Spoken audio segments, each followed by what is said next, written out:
Hello everyone, welcome to Finance by Visha and Arpita. In today's video, we'll see the Dow Theory Part 2. Part 1 has already been uploaded on the channel. So if you haven't watched that part, kindly watch that part first. So the first topic is the trading range. The concept of the range is a natural extension to the double and the triple formation. The stock attempts to hit the same upper and the lower price level multiple times for an extended period of time in a range. This is also referred to as the sideways market.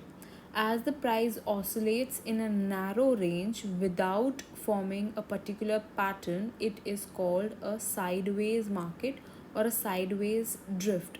So, when both buyers and the sellers are not confident about the market direction, the price would typically move in a range. Hence, typically long-term investor would find the market a bit frustrating during this period. However, the range provides multiple opportunities to trade both ways, long and short, with reasonable accuracy for a short-term trader.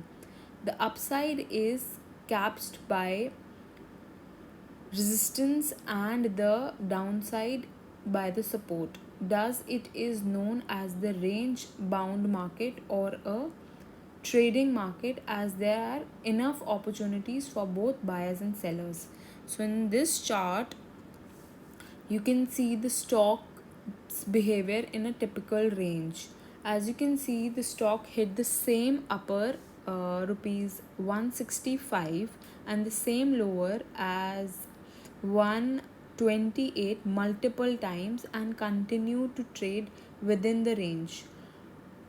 The area between the upper and the lower level is called the width of the range. One of the easy trades to initiate in such a scenario would be to buy near the low level and sell near the high level.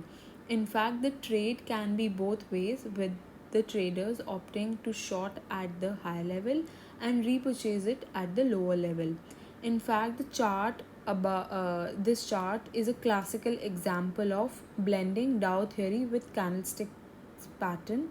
Starting from left, notice the encircled candles.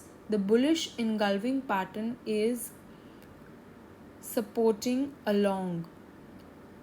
Morning doji star supporting along. Bearing engulfing pattern is supporting a short, and bearish harami pattern is suggesting a short. The short term trader should not miss out such trades, as there are easy to identify trading opportunities with a high possibility of being profitable. The duration of range can be anywhere between the few weeks to couple of years. The longer the duration of the range, the longer is the width of the range. Coming to the second topic, that is the range breakout. Stocks do breakout of the range after being in the range for a long time. Before we explore this, it is interesting to understand why stocks trade in the range in the first place. Stocks can trade in the range for two reasons. When there is no meaningful fundamental triggers that can move the stock, these triggers are quarterly, annual results announcements, new product launches, new geographical expansion, change in management, joint ventures, mergers and acquisitions, etc. When nothing is exciting or nothing bad about the company, the stock tends to trade in a trading range. The range under these circumstances could be quite long lasting until a meaningful trigger occurs. In anticipation of a big announcement, when the market anticipates a big corporate announcement, the stock can swing in either direction based on the announcement outcome.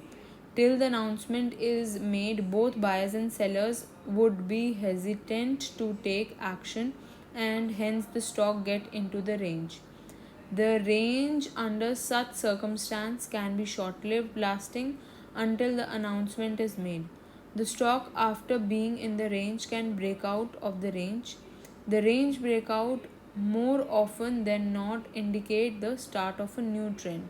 The direction in which the stock will break out depends on the nature of the trigger or the event's outcome. What is more important is the breakout itself and the trading opportunity it provides. A trader will take a long position when the stock price breaks the resistance level and go short after the support level breaks.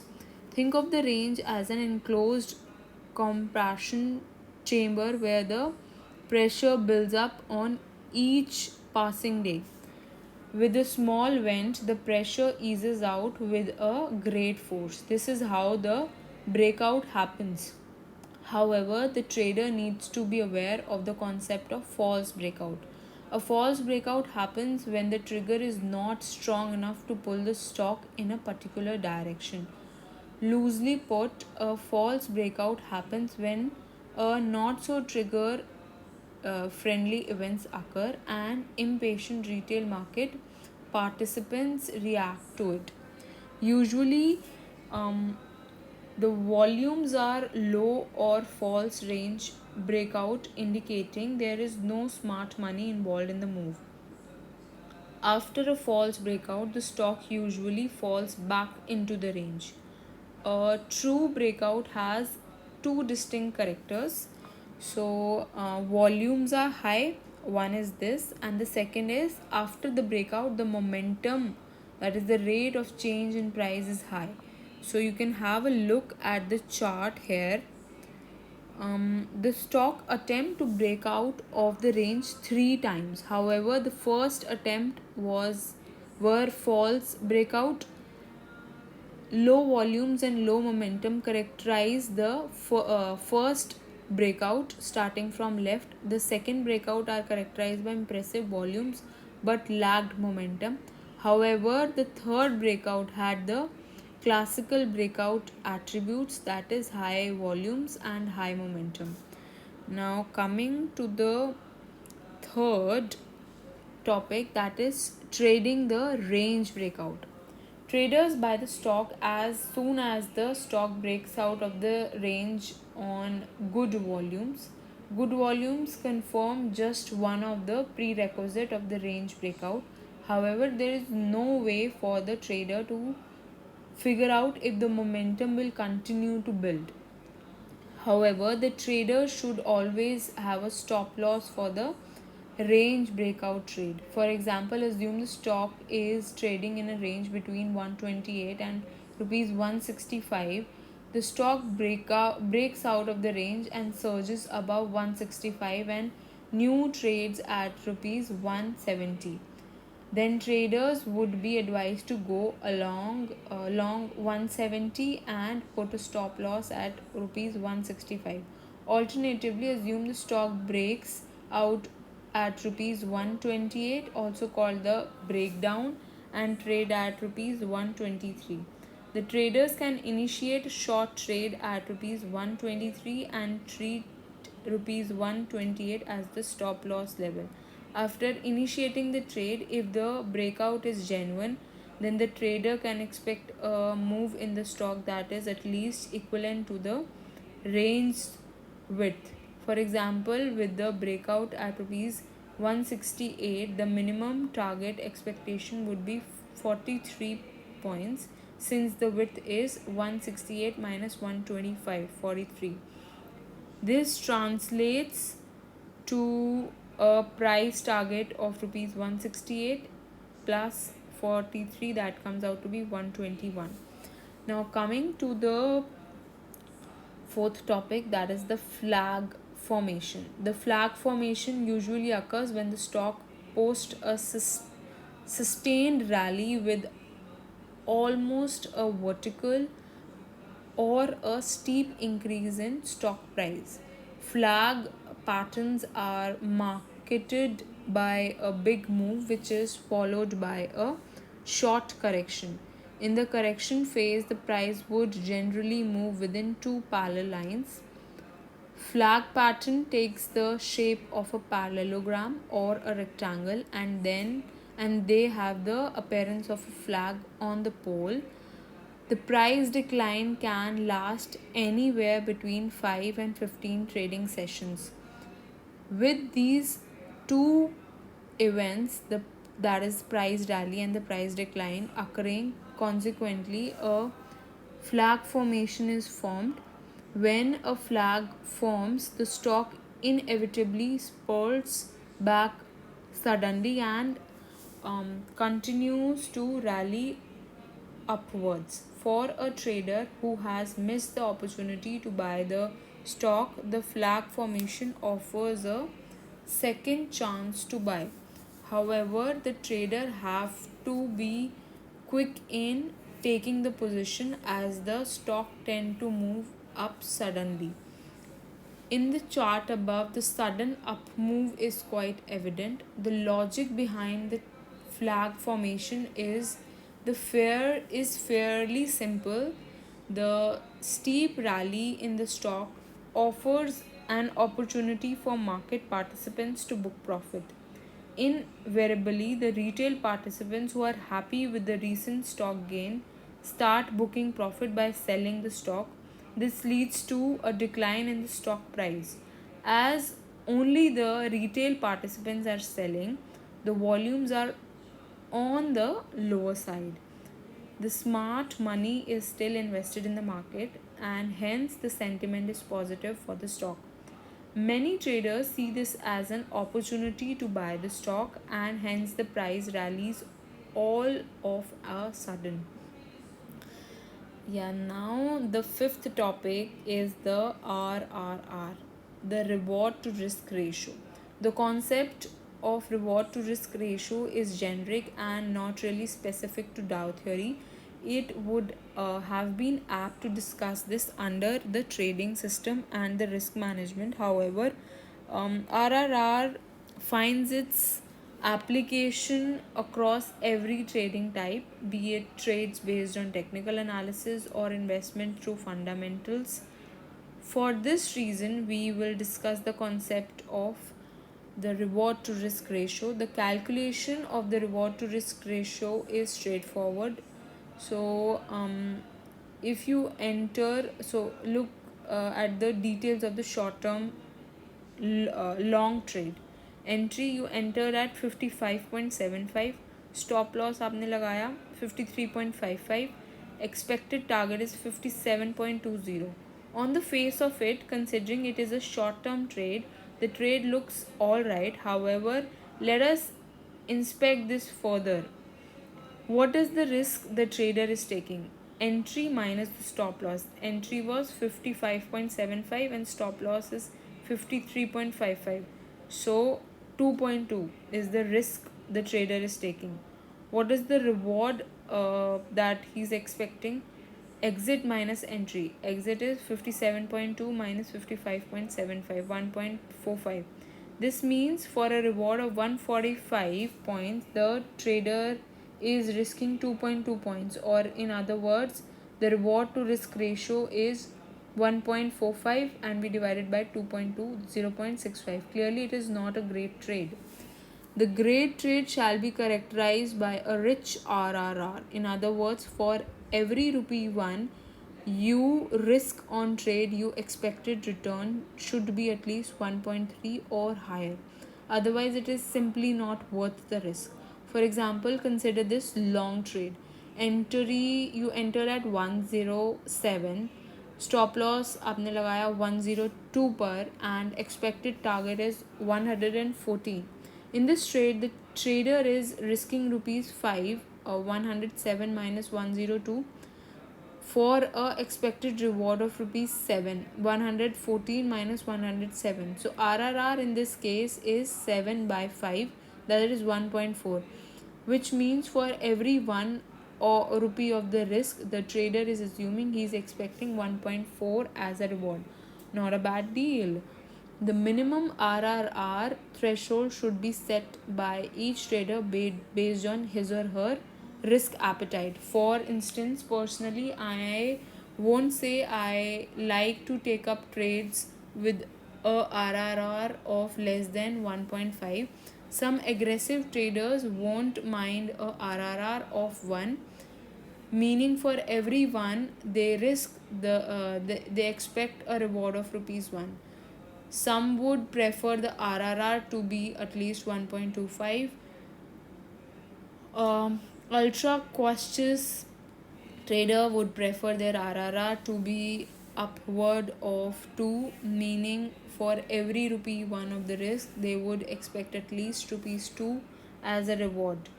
A target must qualify the trader's RRR requirement. Remember, a higher RRR is just not worth the trade. Ultimately, if RRR is not satisfied, then even a trade that looks attractive must be dropped as it is just not worth the risk.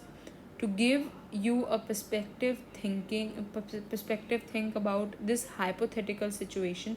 A bearish engulfing pattern have been formed right at the top end of the trade. The point at which the bearish engulfing pattern has formed also marks a double top formation. The volumes are beautiful as they are not at least they are at least 30% more than 10 days average volume. Near the bearish engulfing patterns higher, the chart is showing medium term support. In this situation, everything seems perfectly aligned with uh, a short trade. Assume the trade details are: enter at 765.67, stop loss at 772.85, target 758.5, risk is 772.85 minus 765.67, that is 7.18, stop loss minus entry. So the reward is 7.17. 765.67 minus 758.5, that is the entry minus exit. So the RRL is 7.17 and we'll divide by 7.18. As mentioned earlier, I do have a stringent RRR requirement for at least 1.5. For this reason, even though the trade above looks great, it would be happy to drop it or move on to scotch the next opportunity. As you may have guessed by now, RRR finds a spot in the checklist. Now, the grand checklist. Having covered all the important technical analysis aspect, we now need to look at the checklist again and finalize it. As you may have guessed, Dow theory obviously finds a place in the checklist as it provides another round of confirmation to initiate the trade. The stock would form a recognizable candlestick pattern. SNR should conform to the trade. The stop loss should be around SNR. For a long trade, the low of the pattern should be around the support. For a short trade, the high of the pattern should be around the resistance. Volumes should conform. Ensure above average volumes on both buy and sell day. Low volumes are not encouraging, and hence do feel free to hesitate while taking trade where the volumes are low. Look at the trade from the Dow theory perspective: primary secondary trend, double triple range formation, recognizable Dow formation. Indicators should conform. Size, basically scale the trade size higher if indicators conform to your plan of action. If the indicator do not conform, go ahead with the original plan. RRR should be satisfactory. Think about your risk appetite and identify your RRR threshold. For a complete beginner, I would suggest the RRR as high as possible, as this provides a margin of safety. For a active trader, I would suggest a RRR of at least 1.5. When you identify a trading opportunity, always look at how the trade is positioned from the Dow theory perspective. For example, if you consider a long term trade based on candlesticks, Then look at what the primary and secondary trend is supporting. If the primary trend is bullish, then it would be a good sign. However, if we are on the secondary trend, which is counter to the primary, you may have to think twice, as the immediate trend is counter to the long trade. If you follow the checklist mentioned above and completely understand it's important, I can assure you that your trading will improve multiple folds. So the next time you take a trade, ensure you comply with the above checklist. If not for anything, at least you have no reason to initiate a trade based on loose or unscientific logic. Now, what's next? We have covered many aspects of technical analysis till now. I can assure you the topics covered here are good enough to put you on a strong platform. You can believe there is no need to explore other patterns and indicators that we have not discussed here. If we have not discussed a pattern or an indicator, do remember it is for specific purpose. So be assured that you have all you needed to begin your journey with technical analysis. If you devote time to understanding each one of these topics truly, then you can be certain about developing a strong technical analysis based thinking framework. The next logical um, progression from here would be to explore ideas behind backtesting, trading strategies, risk management, and trading psychology, all of which will be covered in subsequent videos. So we will discuss few practical aspects that we help you start with technical analysis. So, the key takeaways from this chapter are: a range is formed when the stock oscillates between two price points. A trader can buy at the lower price point and sell at a high price point. The stock gets into range for a specific reason, such as the lack of fundamental triggers or event expectation. The stock can break out of the range. A good breakout is characterized by above range volumes and a sharp surge in price. If the traders have missed an opportunity to buy a stock, the flag formation offers another window to buy. RRR is crucial parameter for trade evaluation. Develop a minimum RRR threshold based on your risk appetite. Before initiating a trade, the trade should look for at the opportunity for the Dow theory perspective. So this is all about the Dow theory part 2. If you gain a lot of knowledge, please share this knowledge with your friends too. Please subscribe to the channel. Thanks for watching. Bye bye.